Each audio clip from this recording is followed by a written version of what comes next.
sir. Welcome back. Thank you. You are the first person to make a second visit to Sense Space now. So I'm the first second. I'm looking for a joke about that, but for once one isn't coming. we'll let it marinate.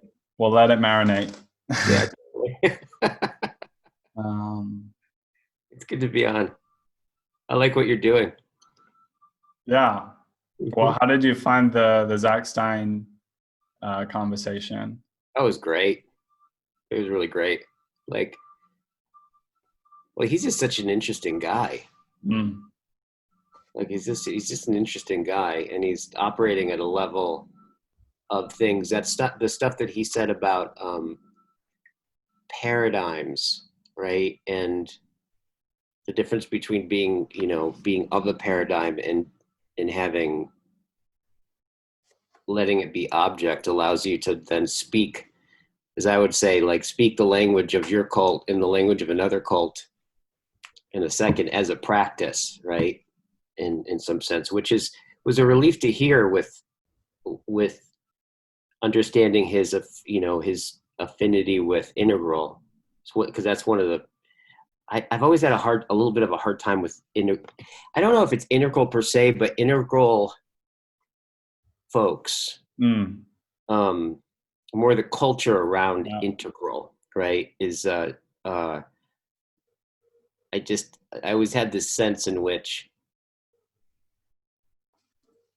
they were using terms, right, without what it takes to have those terms, right? Like, so it was as if they were deeply thinking about things profoundly, but there was a sense in which they just kind of picked it up and started labeling things in terms of this. And I just always found it a bit empty for me.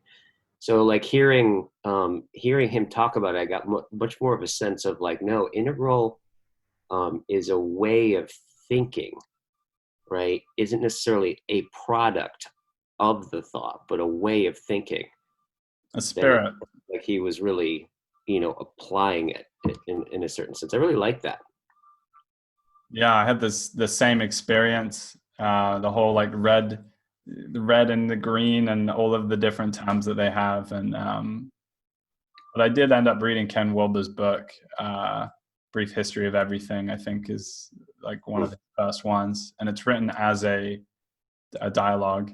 It's pretty good. But for me, it's really, I just extracted the spirit of integral, which is sort of transcend and include effectively. And that every stage of development has some fruits in it and has some issues in it. Which is the big conceit of the, modernity and the time that we're living in, is that we just brush away. Or we pick and choose. So yeah, it was a good conversation, and he's very high level. And I'm sure there'll be some continuity with what we talk about today, and probably some continuity with the conversation with John as well. John seemed to be in that conversation. He seemed to really key in on your sensibility around Christianity. Like I think he really connected with you there. Yeah, it definitely felt like something slotted into place. Us having a commonality of background, and me kind of having been on a long track with it and taking quite a playful approach to it. Having been through, having journeyed in the world of psychedelics, you can begin to read religious texts and mystical texts through the lens of those experiences, and you can kind of, the whole like Daniel Schmachtenberger, like listen for the signal and the noise. Took a long time to get to a point where I was open enough to attempt that. But I have sort of begun to attempt that in kind, and I listened for the signal, And so when I read about strange occurrences and tongues of fire and all of this stuff, I try and think like, well, what could that have actually been in relationship to the weirdest experiences I've had? Yeah. And yeah. It takes something to do that, doesn't it? Like you had to, what I'm hearing you say is you had to come through to being able to do that. Because there's something about Christianity that I don't know what it is. There's something so familiar in um in some of the terms that like come with all this baggage, right? That on some level most modernity has been pushing against for a long time. So it's like it takes something to push past that thing into the actual intelligibility that I think originally that all that came from.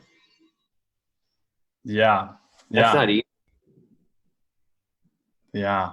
And off the back of that conversation, I had a couple of different people reach out and had some non-recorded conversations as well with one guy who's actually a Jehovah's Witness and another guy who seems to have had a very similar track to me.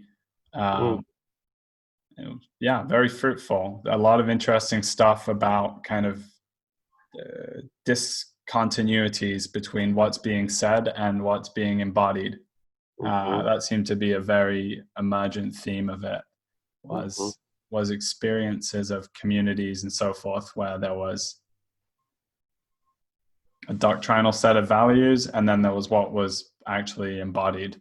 Yeah. It's like you can almost train yourself, or you can be enculturated in a context of care, or of love, or of intimacy, which is not actually afforded by your capacity or the context. My dad was telling me, a lot of these prayer groups, they just kind of stick a bunch of people together and get them talking in this really intimate way without actually having that natural friendship, which would be the basis of it. So there's kind of a difference between an organically developing thing and then the institution of church. And then there's a lot of feeling that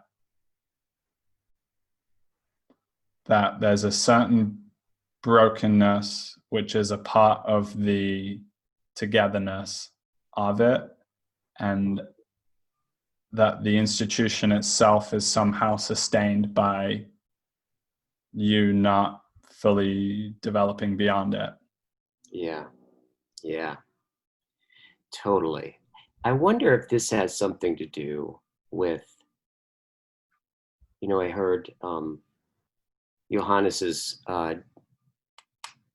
teacher, his professor at college, talk about this, and I've also been reading his book, The Principles of Philosophy, which sounds like such a generic, ordinary title, read book, right? It's just like, looks like, I don't know, maybe a boring textbook of some kind.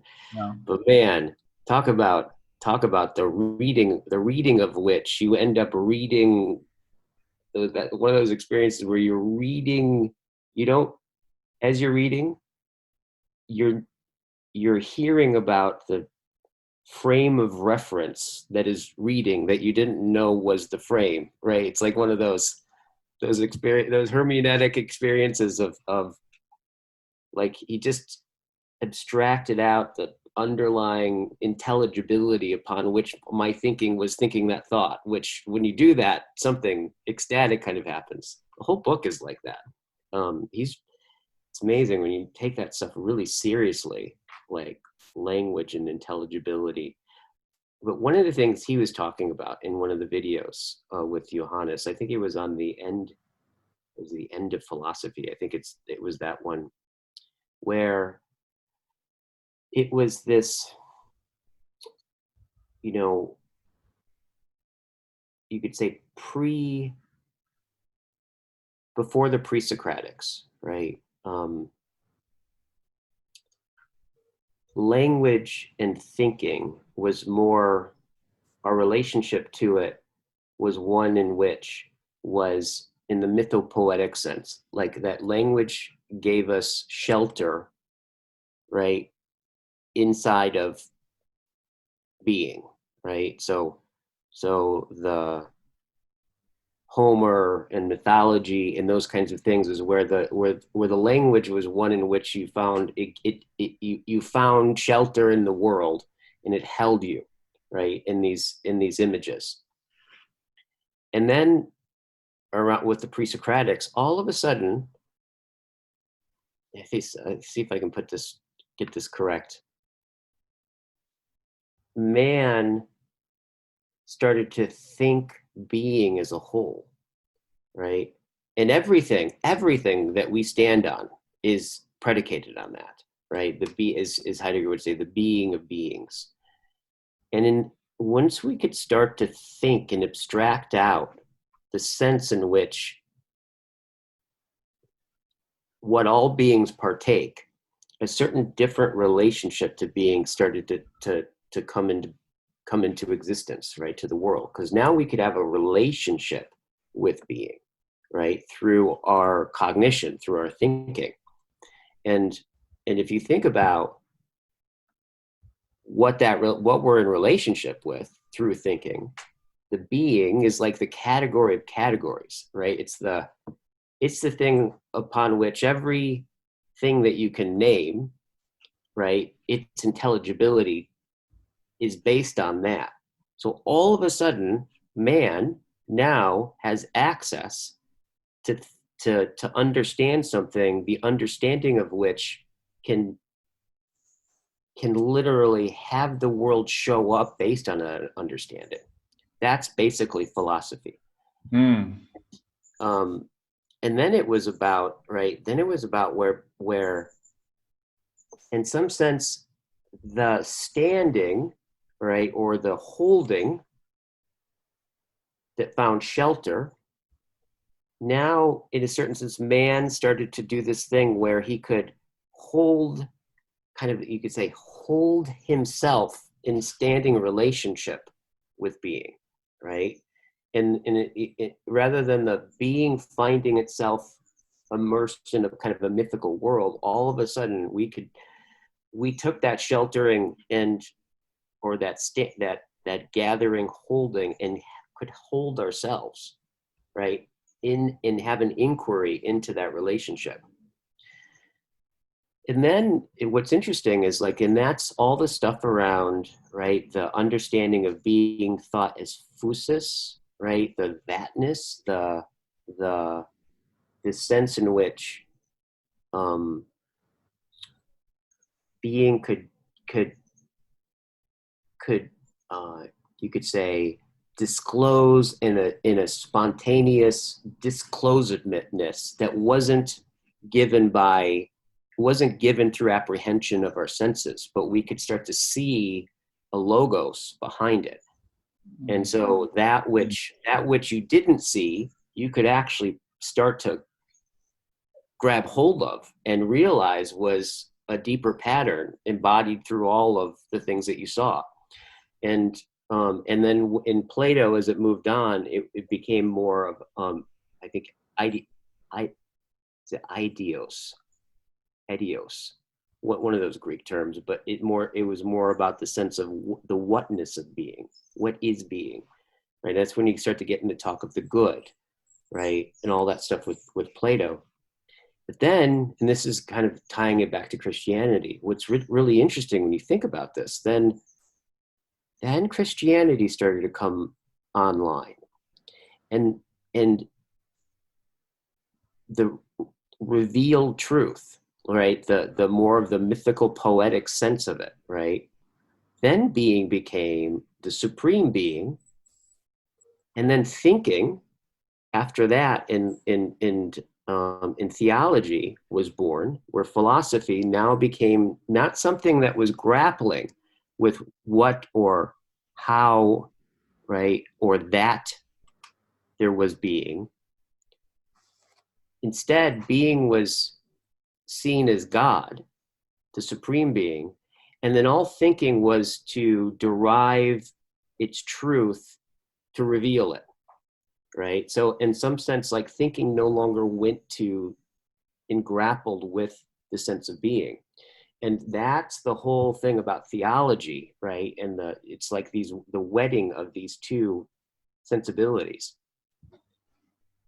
And so it's kind of interesting to think about it like that. And you get that because I've been thinking quite a bit about this. There is something relieving to imagine what a medieval town was, right? Like the idea of the medieval time is like the highest point in the town is the church. So you're constantly reminded of what, right, who's in charge or the most infinite point of reference. And then everything points back to that, almost like a mandala, right? Everything everyone does, right, is in relationship to that, and is the customs, the manners, the buildings, the architecture, everything is disclosing this intelligibility. Doesn't that sound nice? Well, it's certainly one of the sort of experiments that I ran recently with a friend was to go for a leisurely walk in London, and we went to Southwark Cathedral.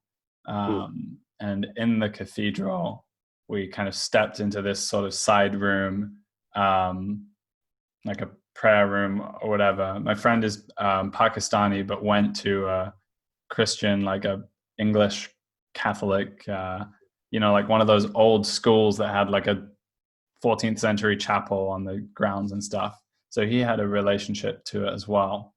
And we started kind of talking about religion, and the death of God and all of this stuff. And then as we were walking around, I began to look at the stained glass mirrors and try to put myself really fully into the mindset of especially of the medieval peasant, for whom that was the highest quality of special effects / psychedelic experience known. And there's a weird kind of illumined quality to these symbolic representations, which has like a timelessness to it as well. Right. It really gathers, doesn't it? When you really get present to that artwork or to the stained glass or the symbol. I mean, everything about it is just so, if you really like meditate on it or you really give yourself to it, man, it is, there's something deeply organizing to it. But in this strange way where on some level, it's also got an explanation because it's also backed by all this thinking, which is what theologians just did, right? It wasn't thinking, it was a different kind of thinking. It was that there was the revealed truth of God, right? And you couldn't not think that, right? That was just kind of the point. And then so truth was about showing how rationally that was true. So everything, its measure was measured by this kind of literally monotheistic center.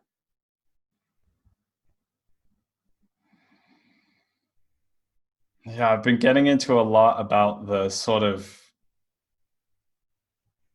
oneness and two-ness of reality, and I don't know if I can even better articulate it than that, but kind of trying to hold that aspect of monotheism, of the unity of everything, and then the two-ness, right, the multiplicity of things as well. And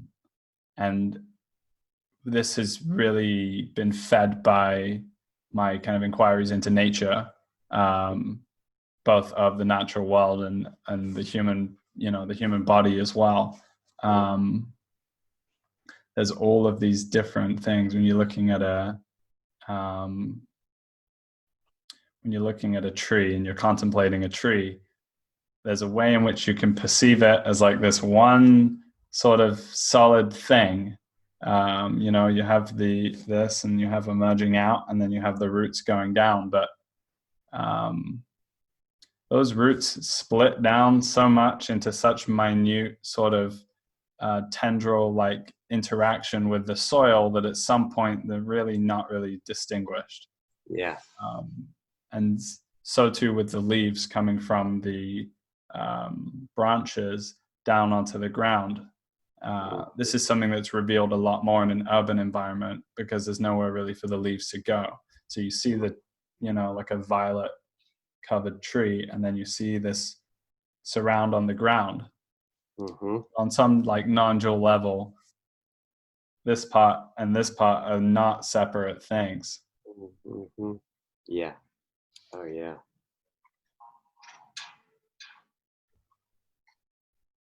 So I'm bringing in a lot of different pieces into this conversation, and we are like in so many different territories, and I'm wondering how to gather them together. And probably the best way for me to do that is to just presence them, and see what you make of it, really.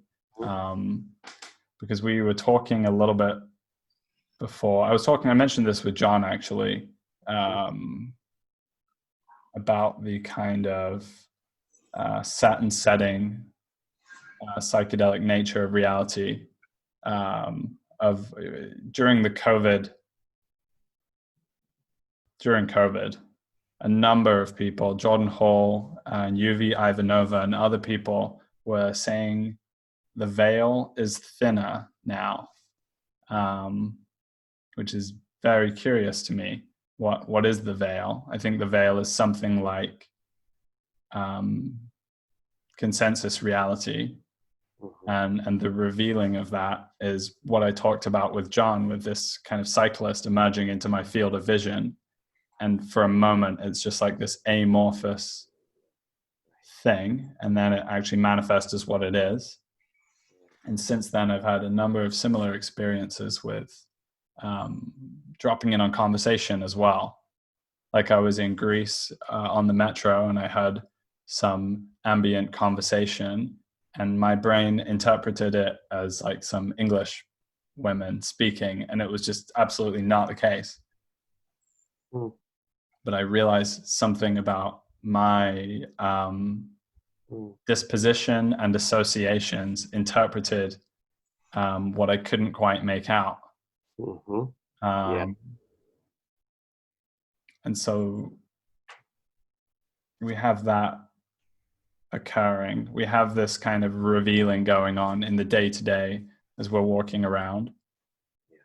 And then we have Jung and his argumentation about dreams, which I've been reading, which, by the way, is interesting in itself, because I had read Man and His Symbols a number of years ago and found it to be, I had kind of read it in my academic harvesting kind of mode of reading. And so I got almost nothing from it, because I was just like, blitz and extract kind of relationship to text. But since reading Heidegger, we got to talk about what that was like. I'm very near to the end of Being in Time, which you kindly or not so kindly sort of recommended for me. That has completely retrained my relationship to reading, because it's so bloody difficult in large part. You have to read it very closely and very slowly, and you really are deducing what is being expressed. And so when I read Jung the second time, I read it in the fashion informed by this, and the text revealed itself in a very different way. It was as if Jung was writing something in the words and the content, and then there was something else going on. And as he was talking about the unconscious and the unconscious associations and the relationship of the conscious mind to dreaming and the unconscious, I felt my present reality become stranger and more curious. Right. I like how stranger means good to you. More of that, i.e., go towards that stranger. Yes. Pause 1 second. There's a saw that's going on in the. There you go. Yeah. I think what you just said, I had just sparkled for me. So I just want to see what that was. When you talked about reading being in time, that it it it required a reading that was really like, I think he said he reintroduced you to a different way of reading, because every part of it, right, one is just really rigorous and difficult, right? However, something almost beyond what just the text said, right, had something shine through it. It's difficult to put into words, and it's difficult to reduce down to just what was said in the text, in such a way that when you read another author in the same way of reading, which is interesting. I want to get at what that way is. What you said is Jung disclosed something different than the first time you read Jung. That disclosure, right, I think is, if you think about it, what is our access to the world? It discloses itself, right? I think the thing that's interesting to me is that there's a way that reading, and this has really been my experience too, of there's something going on with reading in the way that you read that seems to touch on something that is, I think, symbolically and literally our relationship with the world. That there's a way I can participate with the world that comes through, its disclosure comes through the way I participate with it, such that I can, the way that I relate to Jung 10 years ago versus the way I relate to Jung today, is what it reveals the world really, really differently. If you ask me, this is what's worth thinking about. This is what's worth doing as human beings, and this is what human beings are, right? We're world disclosures. And I think that the veil, perhaps the veil that Jordan is talking about, that's thinner, is that the world can't make sense anymore. Like, in other words, the information on the text isn't going to have the world make sense to you anymore, right? Your way of reading, you can't just read it like you used to be able to read it for information and take it as given, and right, nominalize it, and then live your life being substantiated within those nominalizations, and just, idling along. That there's enough stuff going on, right, that doesn't make sense, that requires, I think it reveals the deep way in which our reading participates in what's being disclosed in the text. Yeah, there's a real sort of intersubjective reality being revealed in this experience, which necessitates us letting go of the notion that we're all reading the same book, because on some level we're not. Yeah. It's informed by our experiences, but it's more deeply informed by our relationship to the world. And so this way of reading is also something which is transpiring outside It's transpiring in the way that I'm walking around in Berlin. Well, it's quite exhausting actually, because I used to be able to blitz through enormous amounts of text, because I was goal oriented, and I trained in a certain way for my university studies, which was a kind of extraction methodology, to boil down and extract what was useful. Yeah. But that presupposes that I know what's useful, or I know what I'm looking for. And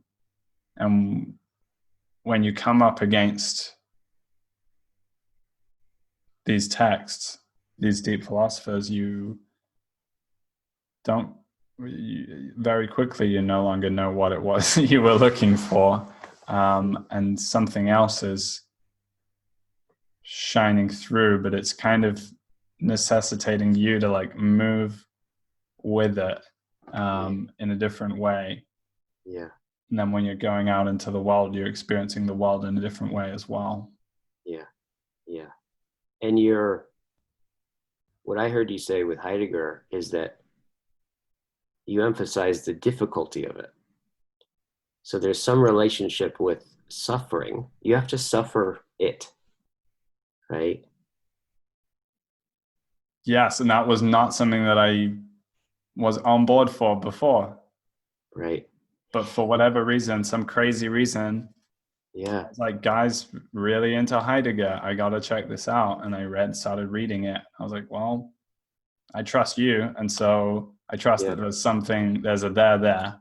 And so I began struggling through, and I've been with this book now for many, many months, and I can't just go and finish it like I can with another book, because, and I can't go into it with a goal orientation of like, I'm going to get through the chapter or through to the end, because getting through 1 page or 3 pages of this book is really energy intensive. Yeah. Yeah. Totally. And if you feel into what is it, so on some level, if we look at back at this, so you read something in me. I'm just wondering if, like, in a certain sense, what, like, I is a symbol, right, to you, right? You entrusted that gave, you went, oh, there must be something here because he's really into that. Even though I look at that stuff and I'm like, what the hell is that? It's like, but like, if he's seeing something, and I would imagine on some level, like the thing that you see going on in me is that there's a way that there's a world disclosure that happens, right? And so I would imagine on some level it was, and I really relate to that. Like so many books that I've ended up reading is not because I looked at those things and thought to myself, oh, that looks like a good thing. It's no, like, you know, some mentor of mine was really into it, or they said this. And usually what I was trusting them, but what does them mean? Right. I think in these cases, it really did have to do with, now that I'm thinking about it, there's a way that the world shows up for them and discloses for them, that when I participate in that world, I am somehow more than I would be if I wasn't. And well, so this is interesting too, is that when I first saw you on Rebel Wisdom, like a couple of years back, probably, I saw a guy and I was like, didn't make anything of you. It didn't strike me. Nothing happened. But then later on, as you started popping up more and doing interviews with other people, it was almost as if you were revealed in relationship to them. Yeah. Which is totally analogous to what was going on with Jung. And my relationship with reading has changed, but also my relationship with the selection of what I read has also changed in a similar way to what you suggested. It feels more that I'm on an intuitive breadcrumb trail, and I'm listening to the world, for where to go next. Yes. And then I follow that intuition, and the book comes and I start reading it, and then there's something in there which really comes with me, and that intuition is kind of confirmed in a way. You said something just then. I listen to the world. What do you mean by listening?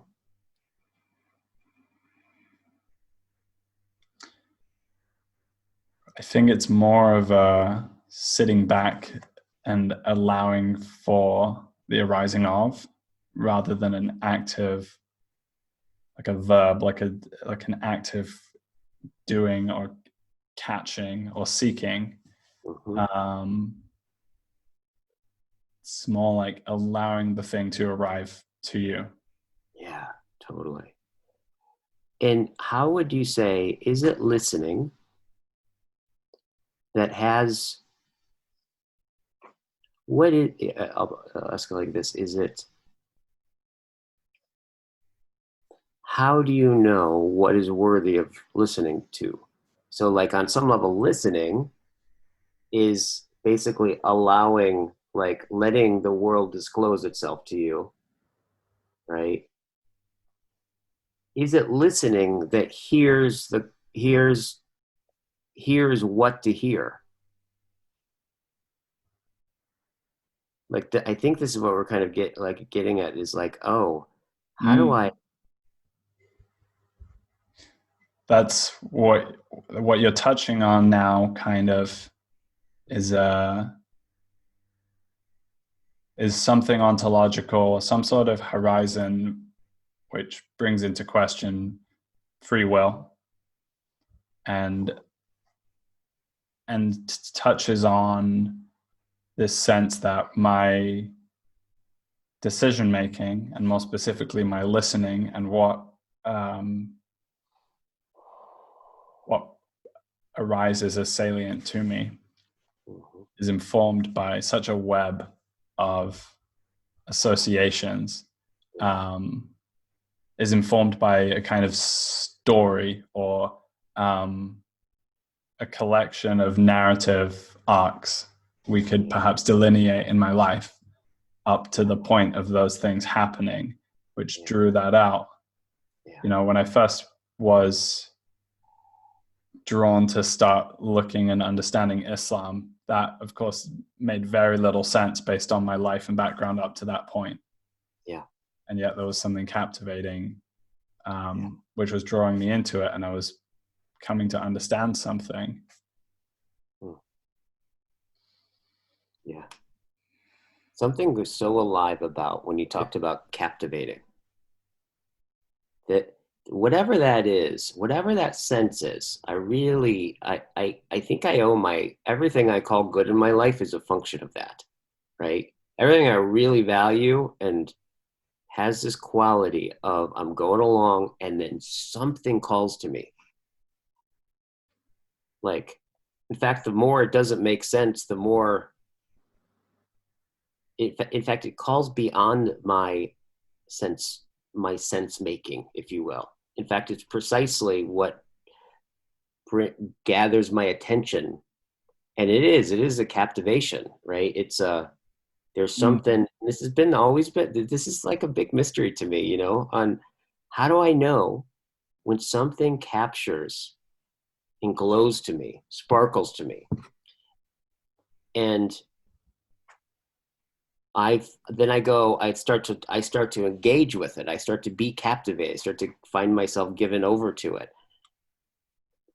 20 years later, I look back and realize, right, a whole style of life that was articulated through the process of this becoming disclosed. But how did I know, if I didn't understand it beforehand, how did I know to be interested in it?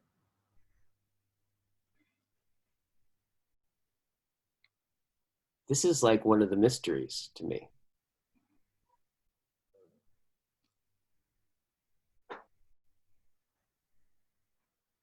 And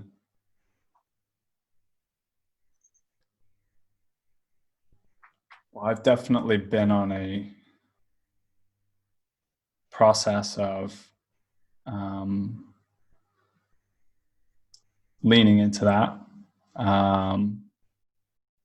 which means having like more relationship to not knowing and less relationship to knowing at the level of who I am, where I'm going, which previously for me, like someone would ask me how I'm doing and I would tell them what I'm doing. And, I'd be like, well, I'm doing this in order to do this, and so forth and so forth.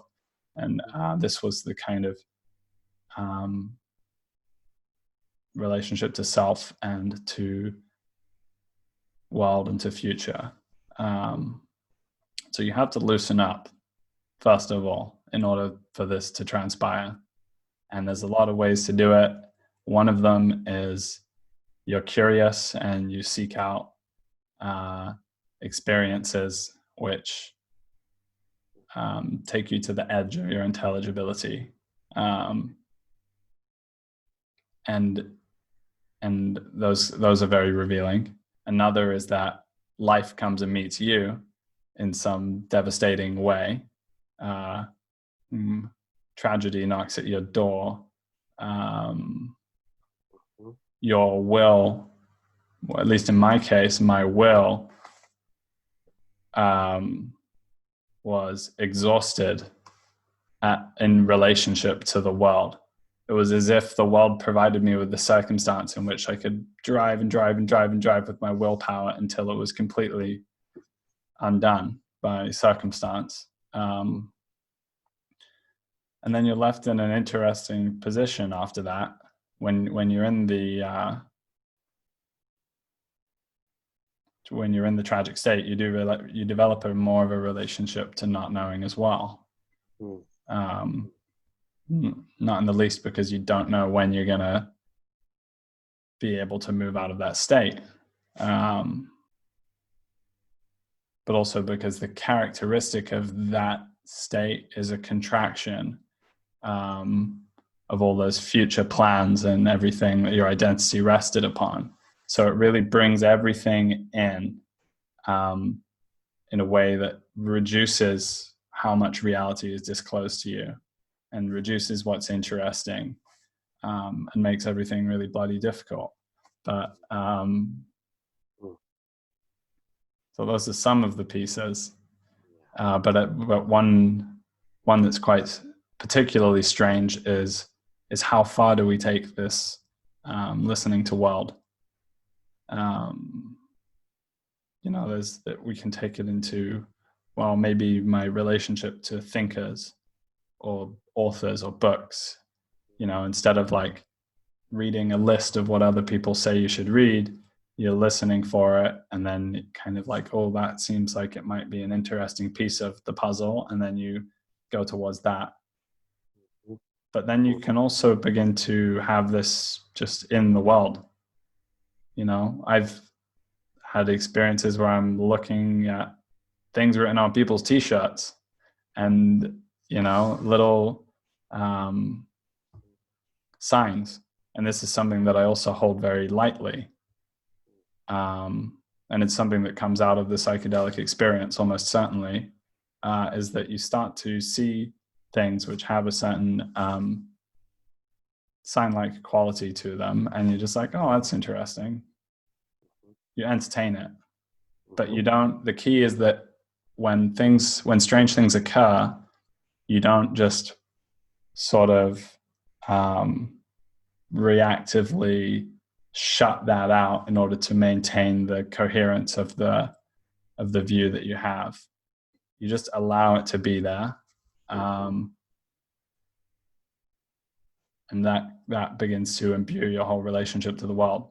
And then you can be following that intuitive impulse, which is what I've been doing, I feel like, with this whole last 6 months, more and more.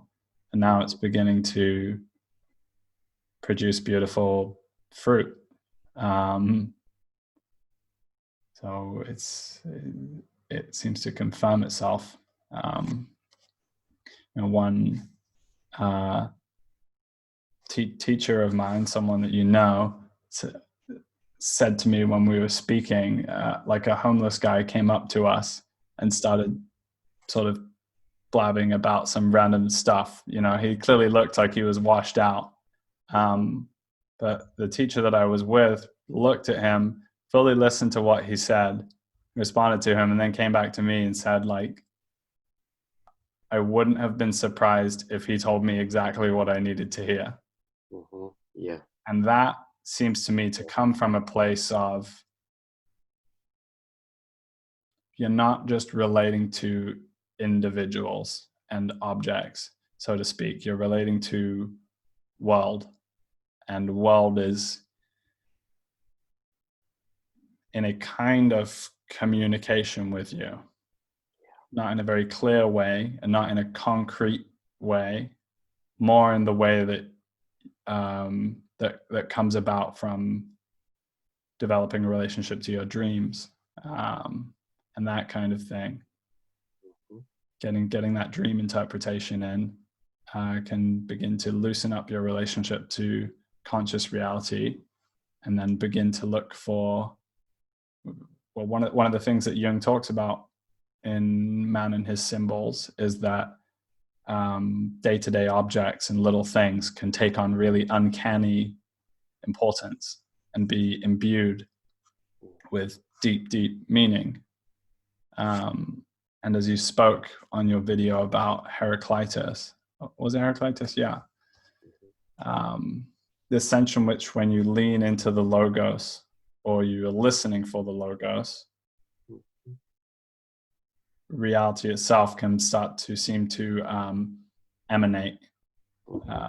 Objects and things seem to hint to you that there's something a little more to them than what they actually show up to be. The edges are kind of illumined. And what I have been coming to understand is that the greater you're leaning into that frontier, the greater you're experiencing objects more and more, to the extent that you could be, sort of contemplating the deepest meanings of your life whilst looking at a flower or a glass of water or something. This is actually like a going out deeper into the world and deeper into self at the same time. And the two are becoming less and less distinguished. And then this is where the whole veil thing, this is how we can begin to understand the veil notion and the way in which reality itself is always psychedelic, in the sense of psychedelia, mind manifesting. We experience reality as a manifestation of mind. How we interpret mind is another matter, but this is most apparent and simple. Simply put, if you're very, very hungry and you haven't had your dinner and you're walking around, reality seems to become very, very much reduced. The color is drawn out, and your capacity to relate to everything is drawn out. And then what speaks to you is smells of food, and right, everything becomes in terms of your hunger. Yeah. And if you have a trauma in your past associated with a certain thing, then that becomes more salient in reality to you. But it doesn't just become more salient. The fact that, supposing that I was subject to some act of cruelty by a sports coach, it's not just that I'm now more okay. It's not just that you're more anxious towards people who trigger this memory. It's that this memory somehow draws out that aspect in reality towards you as well. this is what I was really uncovering with the landscape of trauma, was that our traumas really shape our reality and the way that we experience it, and draw things out of reality toward us.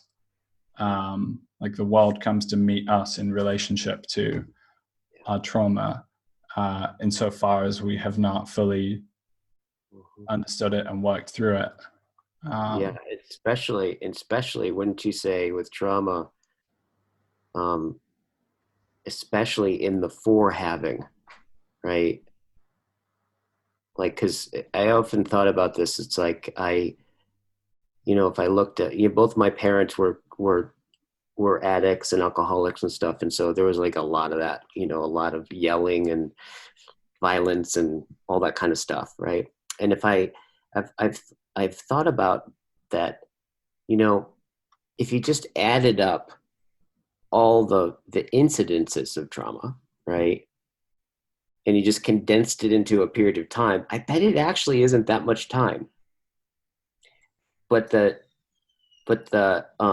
events themselves, right, weren't the thing that was traumatizing. I think the thing that was traumatizing was having a horizon, right, open to a possibility called you could be humiliated at any second, right? It's that something is your life or your identity or your it was possible at some moment, like the world could just turn upside down.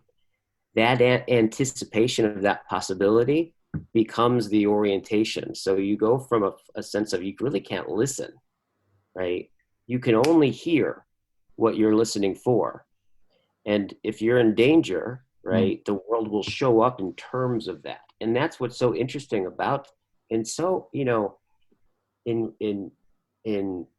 working through trauma and myself, and like, being a part of other people working through it and all that kind of stuff, it's like, it's so interesting because the traumatic response, right, is an attempt to resolve the trauma. However, the trauma requires the world to be indexed in terms of it so that I can overcome it. So that's how I think people end up getting into like repeated patterns of re-traumatization, if you will, right? Like, somebody's somebody's like has 20 jobs, but they're in the same conflict in every job. They have the same boss somehow, right? Like they get in the same relationship, these kinds of things. And it's so interesting because that's what makes it really tricky. Like is there's this period where you have to start to hear, right, that you're not hearing, right? You really have to start, like, it just seems like that seems to be, and that's a very philosophical, right? And I don't hear this talked about that much, but that's a very philosophical thing to do, right? And it's very difficult too, which is to begin to hear, right, that I'm not hearing, that I'm actually not listening. I'm already presupposing the world in a certain term. And then on some level, in my anticipation, it draws up to me as a thing to fight, a thing to flee, a thing to freeze at, or something like that, right? And so it seems that in some sense, it's a little bit like waking up in lucid dreaming, right? Where it's a very deep cognitive disclosure to be able to hear that I'm not listening. But the moment that you hear that you're not listening, just like when you're in a dream and it dawns on you that you're dreaming, is the moment, right, that everything shifts. Everything is kind of predicated on that. So I really appreciate what you're saying about trauma. I think it's a very deep thing. Because I think a lot of what we're talking about, I propose, is like the difference between curiosity and wonder, right? Curiosity, in the technical sense of the word, is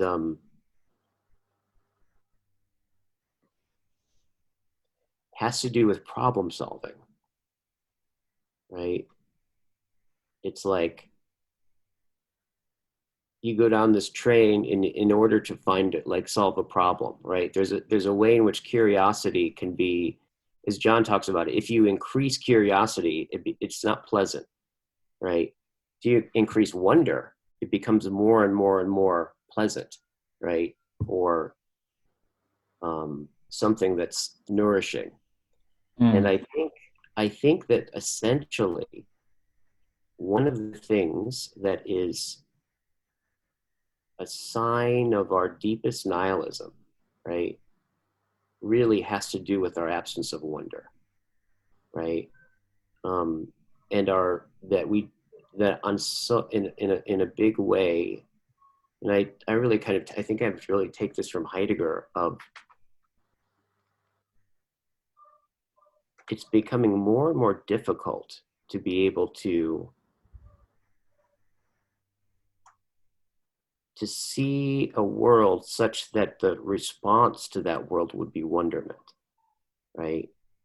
Yet it's in this sense of, that I think the video that you were talking about, where I was talking about with Heraclitus, this is what I'm really getting. I had no idea I was going to be this paper that I'm writing, right, about essentially dialogos, right? I had no idea that it'd be so based on Heraclitus. I had no idea that that was going to happen, but I started reading Heraclitus, and I'm like, whoa, this is precisely the logos, and that we don't hear the logos is precisely the very you could say the basis upon which not to proclaim nihilism, the necessary, if you will, nihilism that comes from not listening to the logos, right? And so the more I started to look into it, the more I started to it's really started to occur to me that this is why dialogos, looking through logos, right, is so directly on the mark in terms of addressing nihilism, right? Because it is that sense, wonder happens when you have that sense where you're looking at some pattern, right? Or you're looking, like, say, at artwork, and all of a sudden you start to see the deeper pattern, right? Or you can go, oh, this is this kind of painting. This is this from this time. This is a Rembrandt, or it starts to disclose itself to you, right? Part of that disclosure, right, that I think is so evokes the mood of wonder is that what's disclosed, right, doesn't appear, right? It precisely appears in that it doesn't appear. Its flagrancy, right, is the result of our participating with something so deeply that it starts to shine through and reveals the harmony or the wholeness of the world through all of its parts. But it precisely, this is why I think hearing is the metaphor here, or listening is the metaphor. It's because you don't necessarily see it with your senses, right? It's not immediately given, but you definitely perceive it. In fact, it's like the kind of thing that when you perceive it, it discloses the world as a song, right? Versus just the notes that don't make any sense, and you start to hear the song. That is, you can only do that with your whole being. You can't have those kinds of experiences without it being transformative of yourself. That's where learning and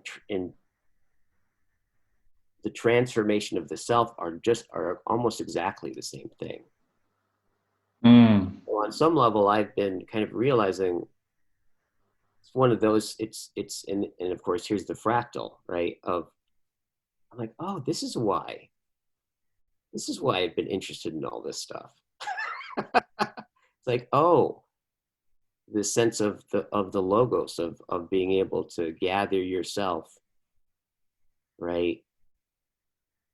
With gathering as such, in such a way that psyche, in the Greek sense, is your kind of your constitutional openness to the logos, right? Like as you start to comport yourself, like what you're talking about, comport yourself to the world such that you're listening into what isn't apparent, right? But beckons to you in a cultivated sense of intelligibility. And that as you do that, and you have more of those experiences, it it starts to invite more of the experience everywhere, which is what I think you're saying. It's like reading Heidegger. It's not just about reading. It's not just about reading books, right? You read a couple of pages of Heidegger, and you walk out, and you walk in your neighborhood. It's a different neighborhood, right? There's a it's in the it deeply affects the way that you participate in the world in a co-reflective, opening way. But as Heraclitus says, it is possible just to listen to me and not the logos, right? And I think that's the difference between hearing and listening, right? There is a way where, Yeah. right, I can live within measurement of the logos. It's measure, right? It's forms. It's in some sense it's intelligibility, right? And I can participate in it. I can carry it on. But without actually listening to the source of it. And it's that listening to the source of it, which I think is innately human. It is what it is to be human, right? Is that we are the beings, right? That can, in some sense,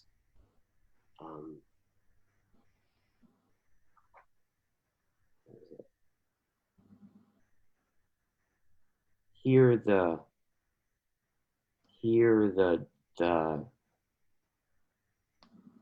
we can hear the song of the universe, right? It becomes hearable in our constitution, right? Now, that very openness is also the same openness that made it possible to not hear it, right? And that's what's interesting, is like the very freedom, right, that constitutes and makes us able to hear the being of beings, to hear the wholeness of the universe in the particular situations of suchness, right? That same openness is also the moment freedom becomes possible, is the moment that prison could become possible, right? And we can forget about it. So, yeah. Yeah, I mean, even in the course of listening to you speaking, I can move between being a space for the emergence of Guy and then dropping back a layer and being like, well, how's the interview going? Or like, I can become like much more aware of my immediate spatial environment. And this is partly to do with Zoom. And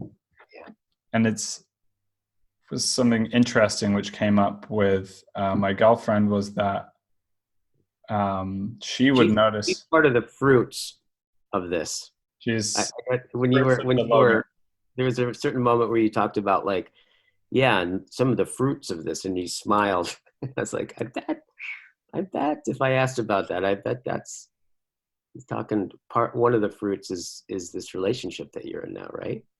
Yes. Yeah. To a large extent. She watched the podcast and pulled me through the internet into a shared reality. So congratulations, my friend. I'm really happy to hear about this. Thank you, Guy. It's very, very exciting.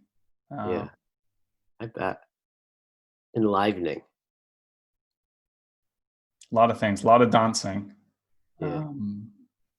But one of the things that she noticed was there was a different way of me seeing her when we were speaking. Um, and there was a way in which I could be seeing, and it was like she is emerging and appearing. And then there's a way in which my vision would almost go through her and backwards into me. And so that's the what was the distinction you said just now? It was like the listening and the hearing and listening. Hearing and listening. Yeah. So I can be hearing you and seeing you, but I'm somehow elastically in the past. And then the past is present through what I'm seeing, in the same way that the dream that you have, the disturbing dream that you have, can kind of come through into your conscious day, and manifest and shape the reality that you experience. And so you were saying earlier, there's something that I'm still unpacking, and it's something to do with the relationship between the trauma and the body and time, and this sense in which I can be not fully present to the present to the logos of what's actually going on. And in the sense that there's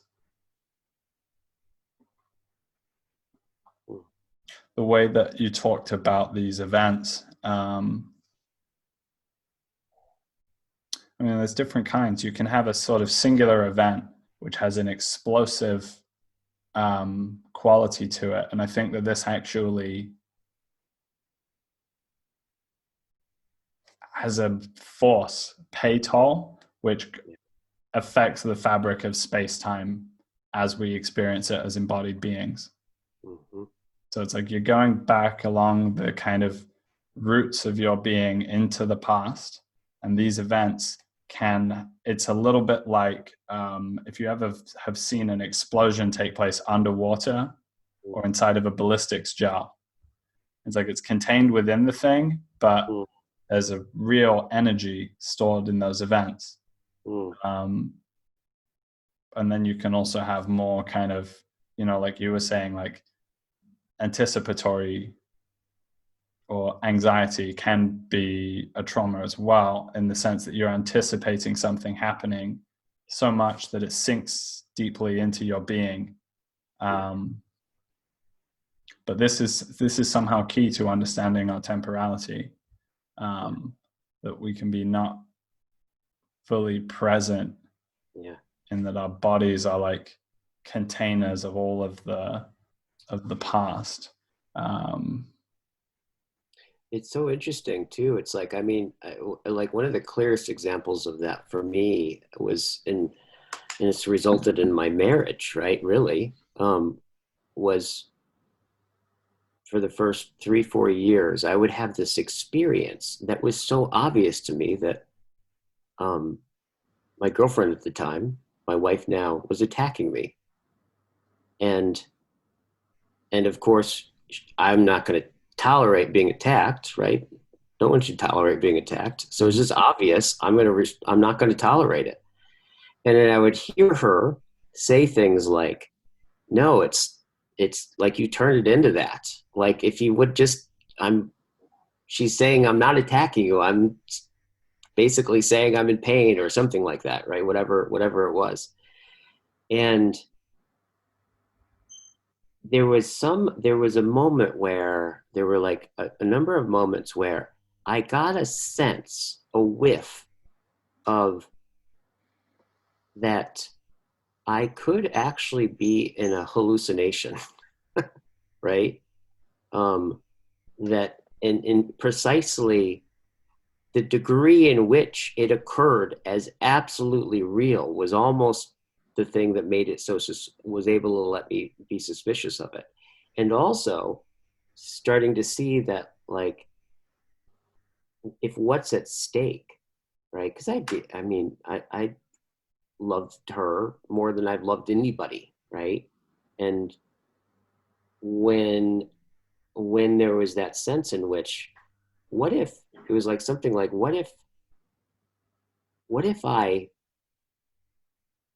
leave this relationship, the person I've loved more than anyone else in my whole life, and what I actually left was my own projection, right? Like, so something about there's a leverage there that started to kind of come in. And there was this leap where I actually kind of had to just take it on faith on some level, of that I'm actually not experiencing what my whole being is telling me that I'm experiencing. And it was so interesting because there'd be a moment where, and I would just be like, all right, I'm going to just respond as if I'm not being attacked, right? And in that, I noticed the first thing I'm confronted with is that I'm frozen. And I had no idea how frozen I was, right?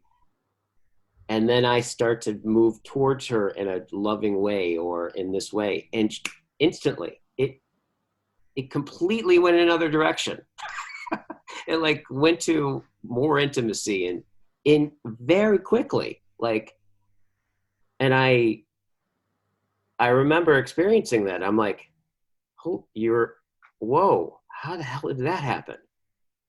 And it was true. It's like I was, there was a part of my being that, and it because I grew up in an environment, right, that I couldn't hear the horizons that I was kind of, you could say, for having, right?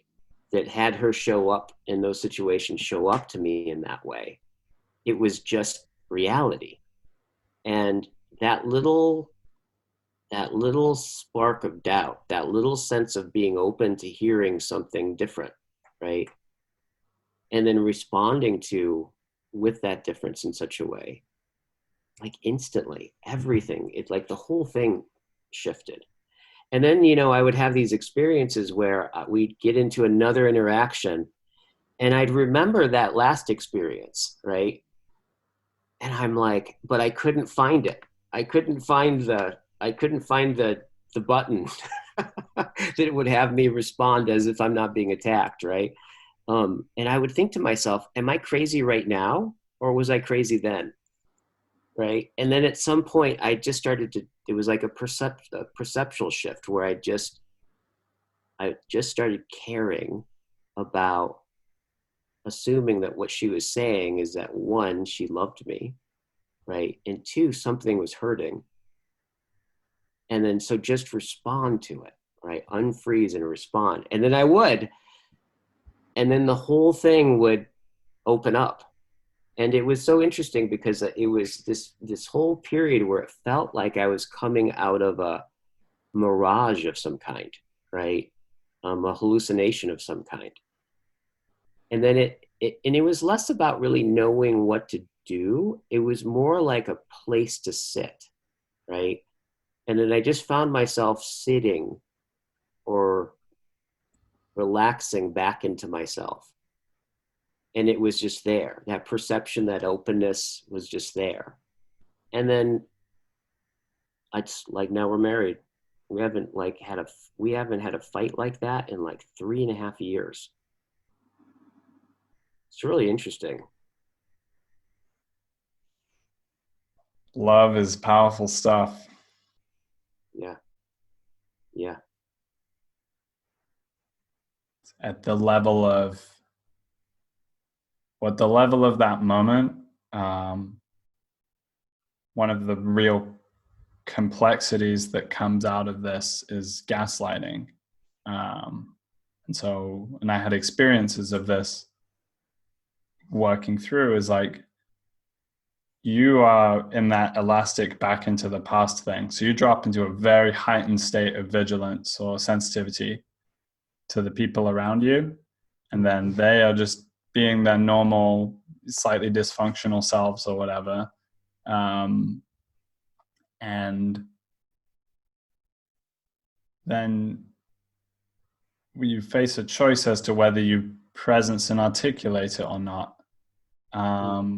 Because a lot of people, they choose to just like keep it in and not presence it, and that is almost guaranteed to prevent its resolution. But if you do presence it and it's absurd or something in the context of where you're at, the other people might choose to just deny that it's happening, and improperly related to, they can unintentionally gaslight you by saying what you're experiencing isn't real. And this actually leads down an even more, a worse path, which is trauma combined with a lack of trust in the reality that you share with other people. And conversely, it's that love and trust that you're describing, which affords the right presencing of the thing. So you can be feeling it, and then you can make the affirmative step to presence what it is. And if the person loves you and there's an adequate degree of trust developing between the two of you, then you can just allow it to be there. And then you can sort of begin to work within and around it and start to sort of disclose the wider reality that is present and not contained within this. And then suddenly you get that quite radical shift. And it's like, I was in a bad trip and I've broken out of it, and now I'm in a different, palpably different experience of reality. And this is so ontologically deep. It's so deep to the level of my experience of being that it's like, it's not just that what was immediately salient in my landscape was thoroughly diminished. And it's not just the sense of the depression, of the pulling down, of the something you can't quite get away from. It's also that the future seems to narrow as well. And the past perhaps enlarge or is more important. And really, so that's a telltale sign I've come to recognize is in there. And I think this is just the case with emotions, right? Like usually the more intense the emotional experience, if you notice, the feeling of forever and always comes with it. Right? Like when you're really depressed, right? There's that experience of not only am I depressed, and not only is it totally fucked, but it's always been fucked, and it's always going to be fucked, and it's obvious. And then if I try to conjure up a memory inside of that depression, that memory, right, of some time when I wasn't depressed, just occurs as, oh, I was obviously just full of shit. I was delusional, right? It's that there's something about the totality, and I think it's what Heidegger really talks about with mood. Mood, right, is we have these kind of ontological moods, right, that attune us and reveal to us how things seem, right? And they really are reality enforcing in some way. And I think when I think about this is like, you're right, this is where relationship, right, and things like safety and friendship and in cultivating that, this is how we become who we are, is through our contact with other people, right? I mean, we are, on some level, I feel like I am constituted by all of the conversations of my life, right? In such a profound way, right? And so for me, the key thing is really trusting that my wife actually loved me. And the thing that I would lose, and it makes sense because when I was a kid, the world would just turn. Like it would just suddenly turn. And all of a sudden I was in hell and everything was in danger, right? And it was this experience of the people in my life that were caring for me, all of a sudden were like not like are not only not caring for me, but right, hurting me. And that one, malevolence, right? When people experience malevolence from other people, right? That one, whew, that one is tough to recover from. So it was this kind of, there was this kind of sovereignty that I had to muster up in that of, I really had to choose to be willing to see that she loved me, right? And it was in that kind of faith, right, and stepping into that, right, that the moment that I did and I responded to her and not that complex, right, what's, it was so instant, it was the moment everything went, we just dropped in. And I also realized, like, oh my God, like, I can actually, there's a way in which when I get triggered, right, like, and I get this sense that you don't love me or you don't really care about me, right, the whole world changes. But conversely, when I can kind of come into contact and actually feel into, no, you, at the deepest level, you love me, right, and attune to that, was in this instance of what I'm talking about, was the difference that made all the difference for me.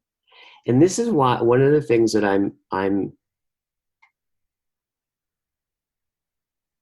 I feel, one of the things that drives me to continue to cultivate circling as a practice is that I think on some level circling is the practice of that sense of philia, right? That sense of a deep kinship and friendship, right? In being gathered together and cultivating that, is why I think is the very basis of Philia Sophia philosophy, right?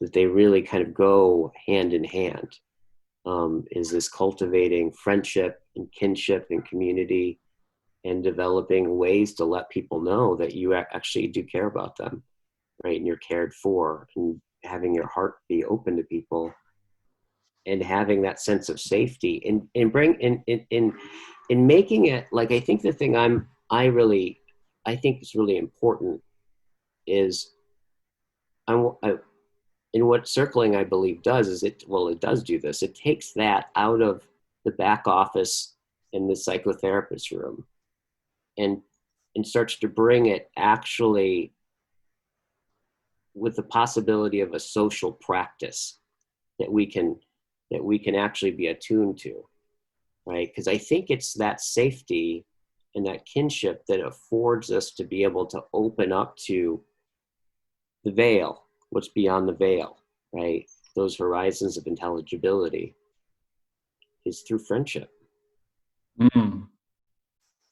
And your therapist doesn't love you by necessity of what that occupation and what that field and what the understandings of that whole system of a way of relating to the person. Right. It's not about that. It's a professional, it's constrained, and it doesn't have mutuality and all those things. Yeah. I've never actually tried therapy, but I've heard so many god awful experiences from so many people that I have to wonder what's going wrong. But right. There's something.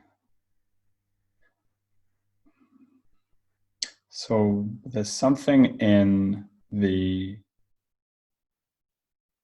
experience of trauma and trauma resolution, which tends to bring out shamanic kinds of capacities in people, which seems to be a seeing through the surfaces of other people, at an embodied level, right.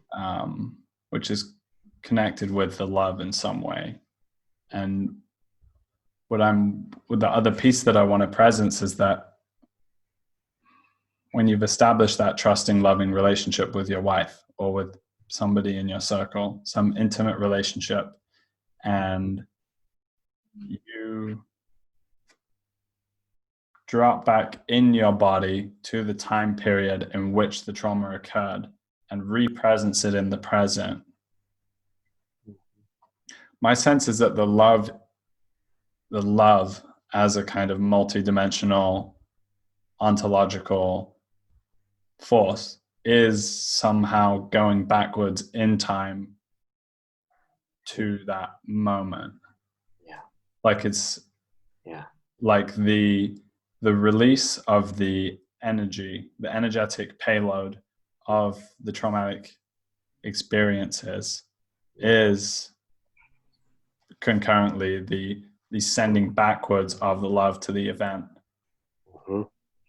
Yeah. And so when you are having these encounters with people, and I'm sure you've had something similar, somebody presences something from the past completely raw and with all of the emotional payload with it, and you're able to give love to it in the present moment. Mm-hmm. We're actually sending love backwards in time, because the body is existing trans-temporally. Right. The present we experience is constituted psychedelically of the set and setting of all of the past experiences, the associations and the dreams, and and so the work is occurring trans-temporally. Yeah. And this can also happen collectively with, like, sort of, there are people who go on reconciliation missions of like going and seeking forgiveness from some people that their ancestors had wronged, and there are these big emotional events of the long held emotional traumas, even of many centuries held. Yeah,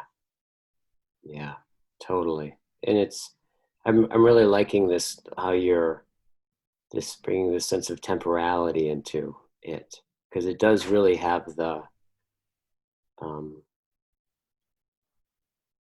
it does have a healing power, right? In very much the same way, we were talking about this, I think, before we started recording, about when someone has an insight, right? I kind of notice, like, when somebody has an insight, there's this thing that they do with their eyes. First it's like this, and then at some point they start to do this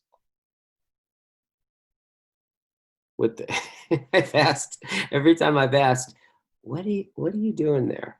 They're actually picturing their past, right? And usually, because an insight is revelatory of the frame, right? It's not like it necessarily like a discovery out in front of you. It's more like an insight to what was concealed in its nearness, but constituting, right?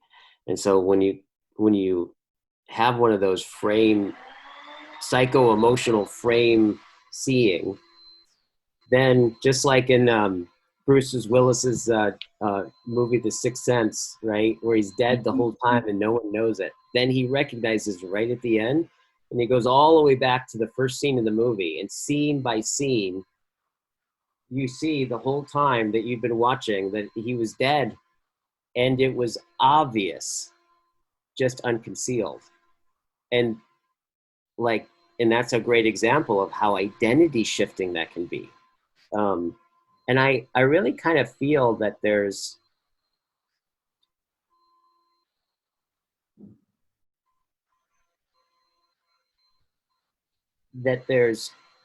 something about a ground of phileic love, right? Of really being in it with somebody, like, and because it's interesting, because that's definitely my experience. I have clients and stuff, and I've had clients that I've had for years, and like, so there's a professional relationship. But my experience is that when we're together, I become friends with all of them. Like, I fall in love with my clients, right? It's like, it's not, in fact, I find that you could say it's effective to the degree that I'm really in it with them and having the insights with them, and like in being deeply affected and changed in the interaction and sharing that as well, right? Um, what that seems to create is seems to be the soil that allows us to open up to positive traumas, right? Because if you think about it, like the difference between trauma and like a spiritual experience is structurally very similar, right? It's like, you have a recognition of the unity that's been like, that you've been disconnected from your whole life. And it questions all of your assumptions about who you were and what it was. And all of a sudden you're now spiritually traumatized in a way that you wish you always were. That there's an openness to, I think it almost does the reverse, right? In the sense. Disconnection to connection. Yeah. Yeah. Yeah. Where you start to have the kind of listening that you're talking about, that you walk around in the world with, right? Where it's like there's a certain level where you find yourself listening for what you don't know, right? Like, I would imagine it's just because you've been like ontologically positively traumatizing yourself now for last, that there's in whereas trauma is something like my forehaving is I'm already gathering the world in terms of it and then responding to it. I think with, these kind of deep ontological disclosures, it almost does the same thing in reverse, where it's like I actually surrender my forehavings and I listen for something I can't know before, and attune to that and be attuned by that. They're very similar, right? The machinery is very similar. Yeah. Yeah. I feel that, yeah, we're going to have to expand on that one in a future conversation, Guy. I look forward to it. This has really been fun. I really enjoyed our conversation, and I felt what I was enjoying about it was uh, that sense in which we're both, like, I think that conversation in some sense exemplified the content that we were talking about. Like you could tell at certain moments where you're talking, where it was like, I could feel you and myself just at the edge of what I understood, and it kind of coming into articulation, right? And time disappeared and dialogos. I think we're breaking new ground with this. And there's no one I'd rather be presencing these insights into trauma with. So I think we're actually, there is something emerging out of these conversations, and we're getting at something quite metaphysical and juicy and profound. So look forward to continuing it, really. Great to have you on, Guy. Enjoying our friendship, my friend. Likewise.